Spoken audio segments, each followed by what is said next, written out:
Protesto de trabalhadores rurais provoca vários problemas em São Luís. Voos são cancelados. Feito grande, somos trabalhadores. Ônibus deixam de circular. Engarrafamento quilométrico foi formado.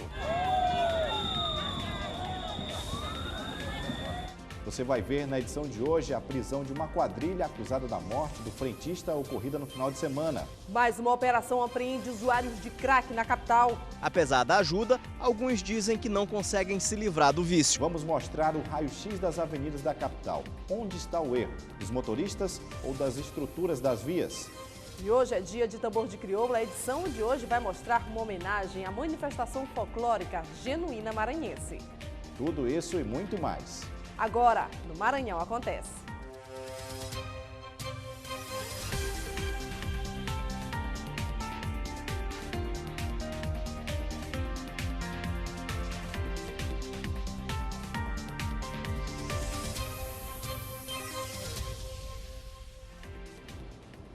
Olá, boa noite para você. Boa noite para você de casa. E a edição de hoje começa com as imagens do protesto realizado por trabalhadores rurais na manhã de hoje. A manifestação começou na BR-135, desceu para a porta do INCRA, uma manhã com muita confusão. O protesto causou um grande engarrafamento na BR-135 e na Avenida Guajajaras. Ninguém entrava ou saía da cidade e quem tentava se deslocar encontrava o protesto como barreira. Resultado: 2 voos foram atrasados no aeroporto de São Luís. Isso porque a tripulação dos 2 voos que precisava chegar ao terminal não conseguiram passar pela manifestação. E como algumas garagens de empresas de ônibus são daquela região, vários coletivos acabaram não circulando. O protesto, que era uma reforma agrária, acabou sendo também uma barreira para estudantes que não conseguiram chegar ao trabalho e também trabalhadores que não chegaram ao destino. O engarrafamento se estendeu até por volta das 9 horas da manhã e chegou a atingir pelo menos 5 bairros. Trabalhadores rurais vieram de várias partes do estado em protesto por melhores condições de trabalho. Os trabalhadores chegaram em boa parte da manhã às principais avenidas da capital.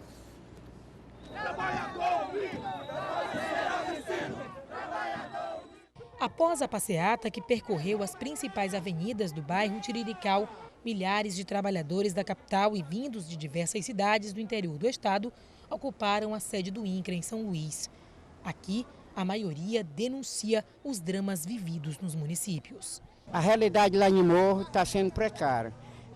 Está faltando água, luz nos postes, faltando diversas coisas que o povo está com precisão, chorando, fome, muita precisão, uma cidade grande que está, mas está faltando tudo lá. Eu quero pedir isso encarecidamente, que o INCRA possa fazer uma vistoria em alguma associação do município de Presidente Dutra, principalmente Baixão do Gato, que é uma situação grave.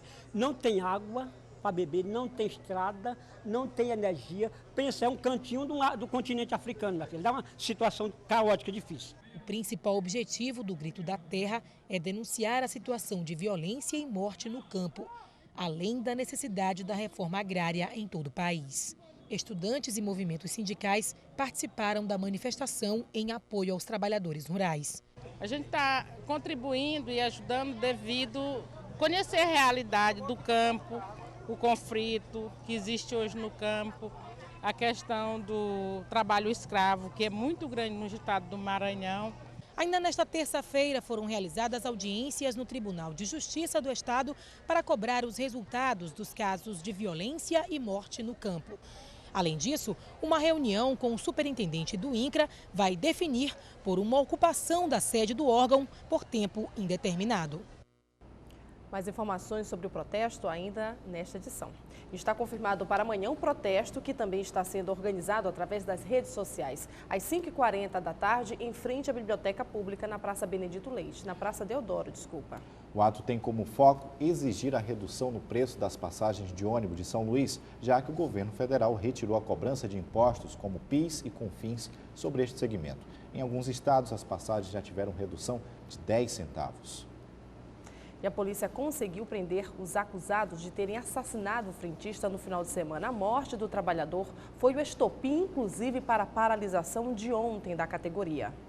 A polícia encontrou também o local em que foram enterradas vítimas da quadrilha. 7 pessoas foram presas.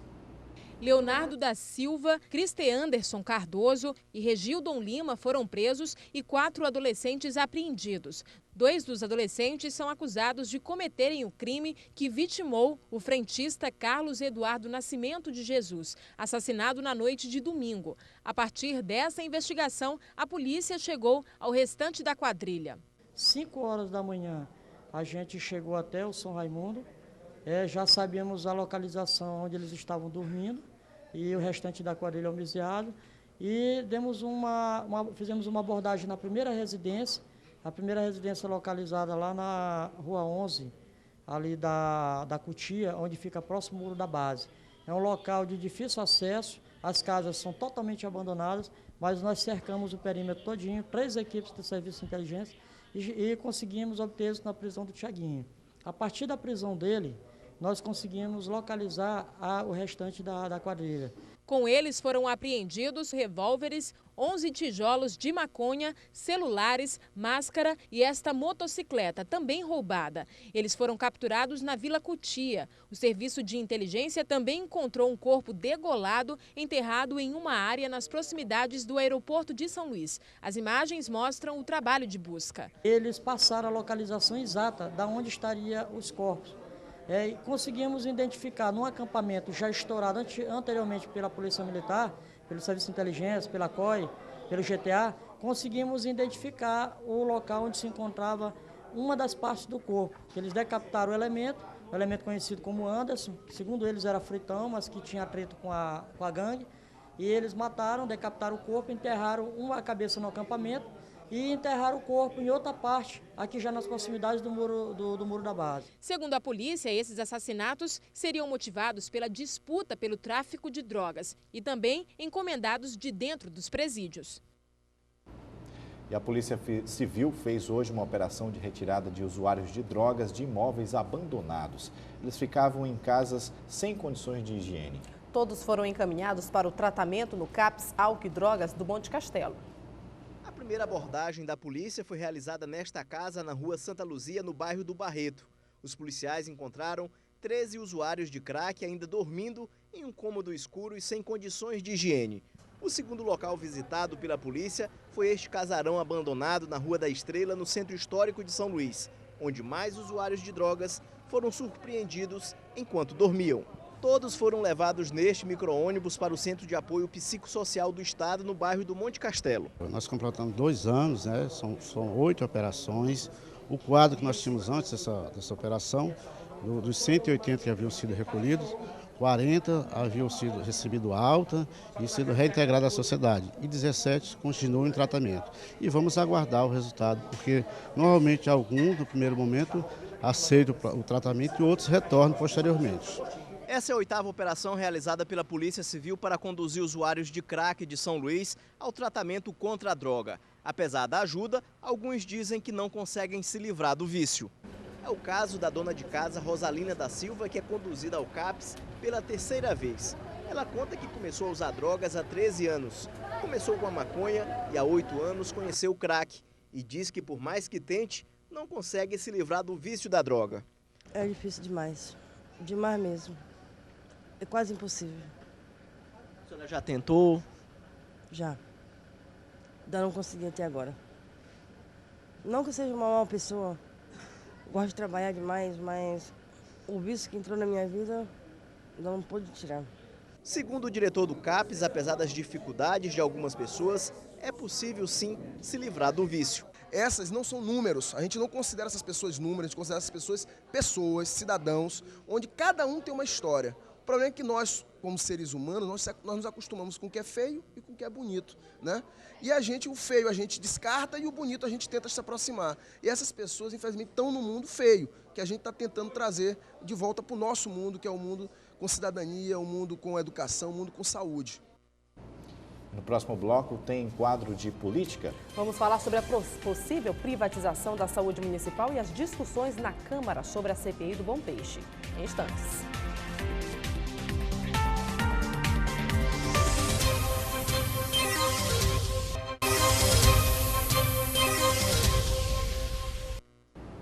Vamos agora aos fatos políticos do Maranhão em nossa edição de hoje. Sobre a saúde municipal, é possível que a Prefeitura de São Luís terceirize os serviços do Socorrão 2. A dúvida estava entre a ProSaúde e o Instituto Bem Viver. Porém, este último possui contrato com o governo do estado. Sendo assim, quem deve assumir os trabalhos é a ProSaúde, que já realizou trabalhos para o governo do estado também. Mesmo diante dos boatos, várias pessoas da administração municipal negam que possa haver a realização do trabalho desta instituição de saúde aqui em São Luís. Vamos aguardar. E na Câmara Municipal, a CPI do Bom Peixe vai ter o prazo prorrogado. E segundo o relator, a comissão já possui um grande número de informações para formalizar o processo e encaminhar à Justiça. As informações com o Joelson Braga. Boa noite. Olá, boa noite. A CPI do Bom Peixe está entrando na reta final e cresce a expectativa pelo teor do relatório final. Mas também cresce a divergência entre os membros da comissão. Uma prova disso é que na reunião de segunda-feira, uma tentativa de acariação entre alguns depoentes foi rechaçada por integrantes da comissão. Os trabalhos da CPI do Bom Peixe completam 60 dias nesta quarta-feira, 19 de junho. O pedido de prorrogação por mais 60 dias já foi aprovado. Durante todo esse tempo, a comissão foi marcada por muitos desencontros, como a falta de quórum para o primeiro dia de oitivas, membros abandonando a comissão. Agora, em votação pelos integrantes da CPI, deixaram de aprovar a acariação entre testemunhas e a vinda do gerente da empresa Pacific, Luiz Cláudio de Matos, para prestar esclarecimento. Estes seriam detalhes que poderiam ser determinantes para elucidar dúvidas deixadas até aqui sobre o programa Bom Peixe. O vereador Edmilson Jansen faz parte da CPI e diz não entender por que os vereadores Estevão Aragão, Francisco Carvalho e Rose Salles votaram contra a acariação. Sem dúvida, infelizmente não foi favorável, mas em razão de alguns membros que foram contra, tanto contra a favor da acariação como a favor da convocação do gerente da Pacific, que é o Luiz Cláudio de Moraes. O relator da CPI é o experiente Francisco Carvalho, que está na 6ª legislatura. Para ele, a comissão tem um farto material para produzir um bom relatório e diz que a acariação e a vinda do gerente da Pacific não são imprescindíveis à comissão. Nós acatamos a decisão da maioria. A maioria decidiu não convocar o Luiz e não ter acariação. Eu acho que a gente já tem bastante material, vamos continuar ouvindo as pessoas individualmente e vamos encaminhar o relatório para quem de direito. Sobre os rumores de que membros da CPI estariam mantendo encontros com pessoas citadas em possíveis irregularidades no programa Bom Peixe, Edmilson Jansen disse não acreditar que isso esteja acontecendo, mas disse que com as informações que já chegaram até agora à CPI, já se pode ter uma certeza de que houve desvios no programa. Sem dúvida. Inclusive, até o próprio último depoimento do então secretário da CEMAPA, o Júlio França, ele foi bem claro quando eu fiz uma pergunta para ele. Você realizou o pagamento da nota fiscal de 357 mil. Com que verba?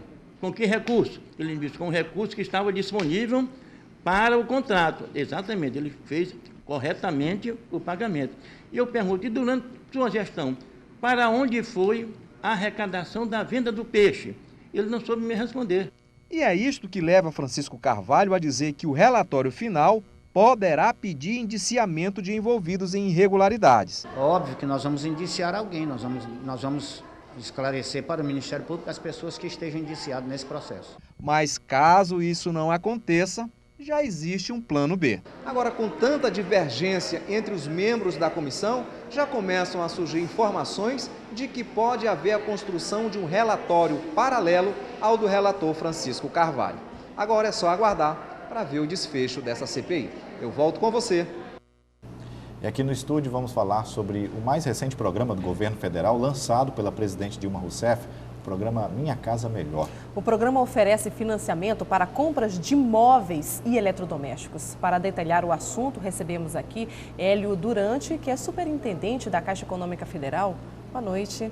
Boa noite. Primeiramente, quem tem acesso a esse programa? Bem, todos os beneficiários do programa Minha Casa Minha Vida, ou seja, aqueles que já têm contratado um imóvel, uma residência dentro do programa Minha Casa Minha Vida. E também depois aqueles que forem contratando ao longo do tempo. Agora temos muitas moradias ainda por contratar no Maranhão e no país todo. Então esses também, à medida que forem contratando o programa Minha Casa Minha Vida, vão poder contratar também a linha de crédito para a aquisição dos móveis. O cidadão brasileiro tem medo da burocracia. Para que o beneficiário desse programa Minha Casa Melhor tenha acesso, como ele deve fazer? É muito simples. Acho que a sua pergunta é bacana nesse sentido porque é muito simples. Esse é um dos diferenciais da linha de crédito. Então, o cidadão que tem financiamento do Minha Casa Minha Vida, basta que ele esteja com o seu CPF regular e com as prestações do seu financiamento em dia. Ele, estando com a conta ativa, ele liga para o 0800 726 8068 e através desse 0800 ele obtém a sua senha e obtém, aliás, o seu número de contrato, recebe no seu celular na manhã seguinte e pode ir a uma loja credenciada comprar. Agora, se ele não tem a conta corrente ativa e não tem a senha da conta, aí sim ele precisa ir a uma agência ou para abrir a conta ou para fazer a senha ou as duas coisas. Então, muito simples, se ele está com as prestações em dia, está com o CPF regular e tem uma conta com senha, é apenas ele ligar para o 0800 e pegar o seu número de contrato, obter o seu limite. Vai ser um cartão de crédito? Como vai funcionar? Correto. Tem um cartão, só que o cartão vem pelo correio e demora 10 dias. E o número do contrato ele pode obter presencial na agência ou por SMS no seu celular. Das duas formas ele compra na loja. As lojas, as redes de maior porte, por exemplo, a Rede Mateus, que está credenciada conosco agora, ela só passa pela URA, pelo cartãozinho, pela maquineta, aliás. Então precisa do cartão. Então o cidadão vai ter que esperar receber o cartão e ir lá comprar com o cartão. Agora, uma pequena loja que passa pela URA, que é pelo 0800 também a compra, ele pode fazer com o número do contrato a compra dos seus móveis. Então, o segmento dos lojistas, os pequenos lojistas também vão poder estar inseridos nesse programa? Com certeza. O programa é amplo até nesse sentido, ele beneficia as duas pontas da cadeia, né? Primeiro o consumidor, que é o beneficiário do Minha Casa Minha Vida. Então antes ele conquistou a casa, agora ele conquista a mobília completa para preencher a sua casa. E qualquer lojista de qualquer porte, qualquer empresa pode procurar a Caixa para se credenciar para vender esse tipo de imóveis, né? E aí é só ir na agência, conversar com o gerente nosso, fazer o credenciamento e começar a vender. Aprender lá, nós vamos orientar, vamos dar uma cartilhazinha e começar a vender então pelo Móveis Card. Agora, existem dúvidas em relação ao limite de renda? Tem alguma coisa em relação a isso? Tem alguma coisa ligada à renda? Ou somente a inscrição no programa Minha Casa Minha Vida e outras pessoas também vão poder entrar nesse programa? Vamos separar, então, os beneficiários do Minha Casa Minha Vida e os demais. Quem são os beneficiários do Minha Casa Minha Vida? Além daqueles da faixa 1, que são os de menor renda, que estão nos grandes empreendimentos, também aqueles que adquirem um imóvel do faixa 2, que é quem tem renda de até 10 salários mínimos. Então, todas as pessoas que adquiriram imóveis e que têm uma renda de até 10 salários mínimos, que seja dentro do programa Minha Casa Minha Vida, eles têm direito a esse crédito, a esse limite.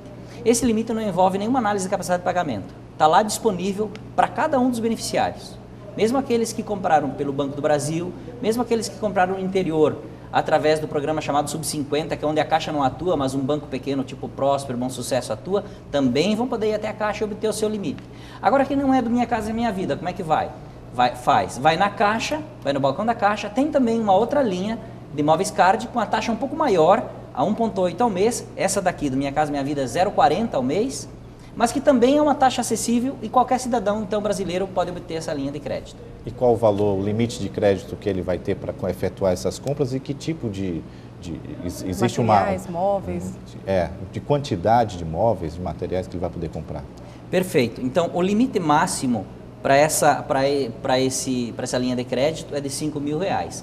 Qual é a dica da Caixa? Que a família não use todo o limite se não precisar. Compre aquilo que for preciso, para não ficar tendo um compromisso maior do que a sua necessidade, do que a sua capacidade. Mas o limite é R$5.000. Como é que era a segunda pergunta?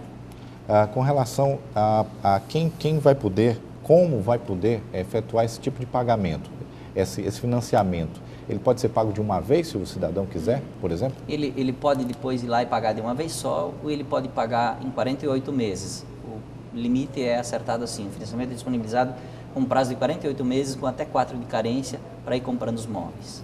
Ok, qualquer caixa e o telefone novamente para que as pessoas tenham acesso? É importante, o telefone é 0800 726 8068. E aqueles que quiserem olhar pela internet, então entra no site da Caixa, caixa.gov.br/Minha Melhor Casa. Ok, a gente agradece então a entrevista a Hélio Durante, que é superintendente da Caixa. Muito obrigado pela sua participação aqui no Maranhão Acontece. Obrigado, uma boa noite. Boa noite. Você vai ver no próximo bloco, começa a reforma da Capela de São Pedro, no bairro da Madre Deus. E ainda a Avenida Jerônimo de Albuquerque lidera ranking de acidentes de trânsito na capital. Se confere em instantes.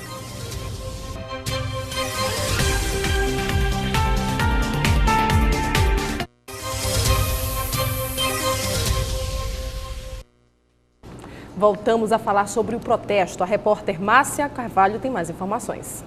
Produtores rurais, participantes do movimento Grito da Terra Maranhão, fecharam a BR-135 e se deslocaram em direção ao INCRA, onde estão acampados até agora. Eles seguiram também aqui para a Secretaria de Estado de Desenvolvimento Social e Agricultura Familiar para fazer algumas reivindicações. E quem vai falar sobre essas reivindicações é o representante da FETAEMA. Que reivindicações são essas?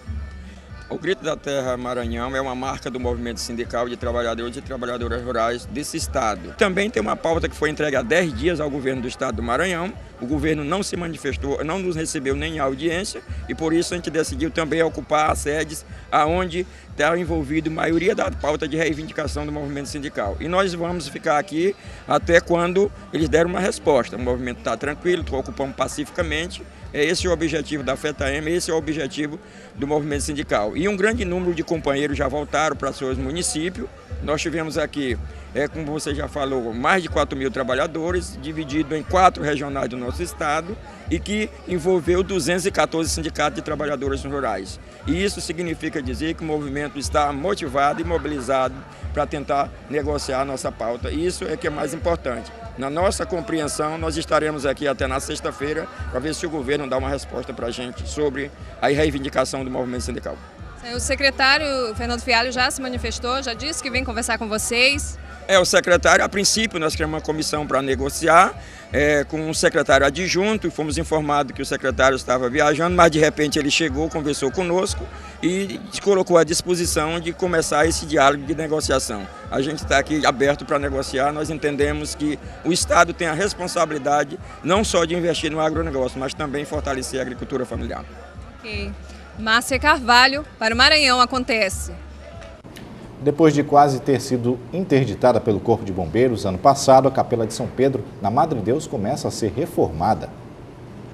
No ano passado, por pouco, a capela não foi interditada pelo Corpo de Bombeiros, após ter sido detectados problemas na estrutura metálica e rachaduras nas paredes, que ofereciam risco aos visitantes.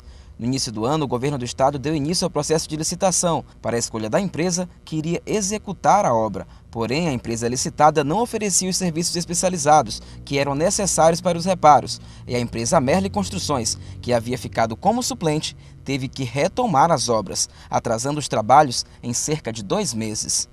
Para garantir a segurança dos milhares de fiéis que irão prestigiar o festejo de São Pedro, no próximo dia 29, estão sendo feitos reparos parciais em toda a estrutura de sustentação da capela e somente após as comemorações é que serão realizados os reparos mais complexos, que compreende a readequação de estruturas metálicas e das lonas de cobertura. Além disso, está prevista também a instalação de cercas elétricas e de outras estruturas que possam garantir a segurança na capela, que hoje se encontra vulnerável aos arrombamentos. O vandalismo é muito grande mesmo.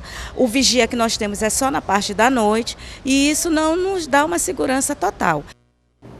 No próximo bloco, vamos mostrar o quadro especial sobre a indústria no Maranhão.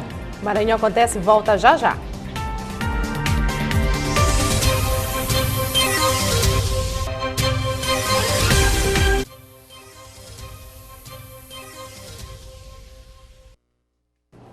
Já estamos de volta e todas as terças-feiras o Maranhão Acontece mostra um quadro especial sobre a indústria do estado. Hoje vamos mostrar as atividades do Serviço Social da Indústria, o SESI.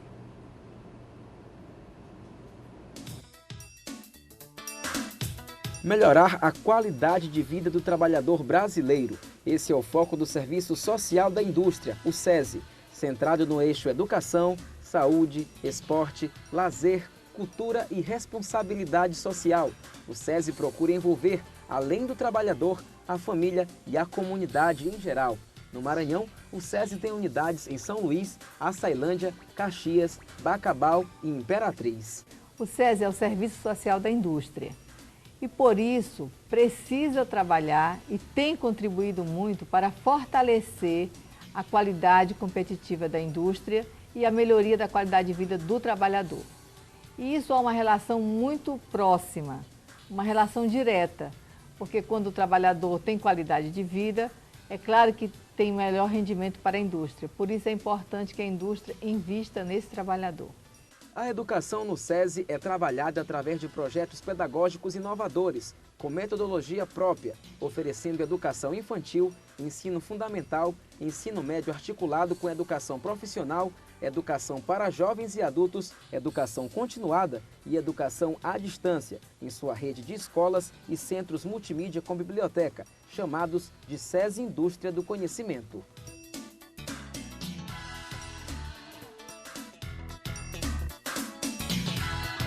Atenção à saúde do trabalhador é a estratégia do SESI para a redução dos riscos de doenças ocupacionais e acidentes do trabalho.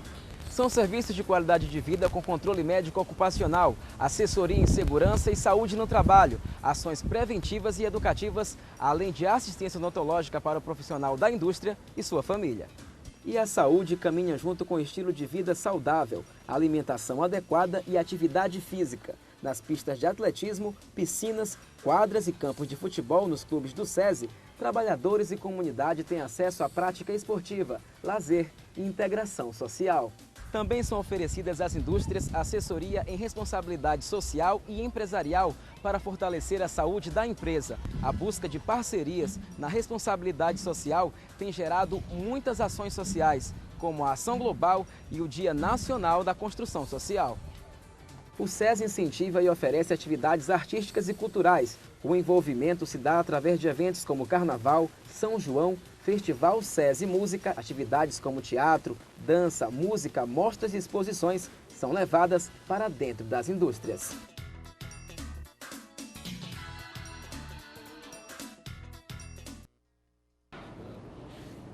E hoje é Dia Nacional do Tambor de Crioula, Patrimônio Imaterial da Humanidade, foi tema de várias manifestações e debates sobre a dança.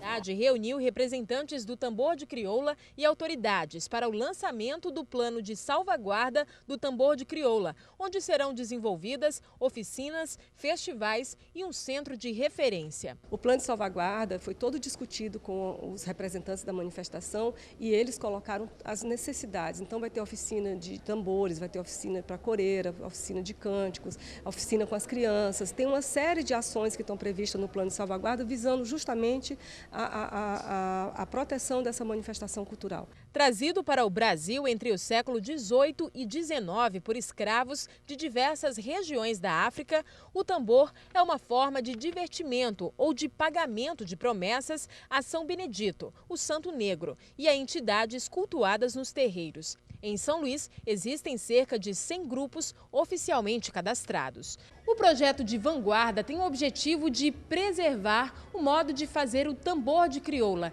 que é considerado patrimônio cultural brasileiro.